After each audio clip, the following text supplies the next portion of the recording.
সাকরাইল বিধানসভা কেন্দ্রের তৃণমূল বিধায়ক প্রিয়া পালের বিরুদ্ধে দুর্নীতি ও প্রভাব খাটিয়ে তোলাবাজির অভিযোগ তুলে নবান্নের দ্বারস্থ হলেন এলাকার বাসিন্দারা। সোমবার তারা উচ্চতর কর্তৃপক্ষের কাছে লিখিত অভিযোগ জমা দিয়ে নিরপেক্ষ তদন্তের দাবি জানান। অভিযোগকারীদের দাবি, গত 5 বছরে বিধায়ক হিসেবে প্রভাব খাটিয়ে বিভিন্ন জায়গা থেকে অবৈধভাবে অর্থ আদায় করা হয়েছে। সেই অর্থ ঘুরপথে বিধায়কের স্বামী ও মেয়ের নামে সম্পত্তি কেনায় ব্যবহার হয়েছে বলেও অভিযোগ। তাদের দাবি, বর্তমান বাজার মূল্যে শুধু মেয়ের নামেই প্রায় 2 কোটি টাকার সম্পত্তি রয়েছে। স্থানীয়দের আরও অভিযোগ, 2026 সালে বিধানসভা নির্বাচনের হলফনামায় বিধায়ক তার মেয়ের নাম উল্লেখ করেননি।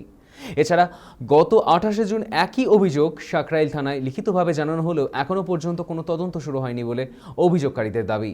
ফলে থানায় কোনো পদক্ষেপ না নেওয়ায় বাধ্য হয়েই নবান্নে এসে তদন্তের আবেদন করেছেন বলে জানান অভিযোগকারীরা।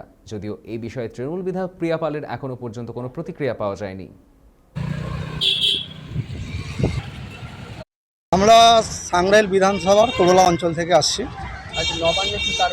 নবান্নে কারণে হচ্ছে আমাদের যে সাংরাইলের বিধায়িকা প্রিয়া পাল, ওনার নামে দুর্নীতির বিরুদ্ধে আমরা সাংরাইল থানায় কমপ্লেন জমা করেছিলাম 28/6।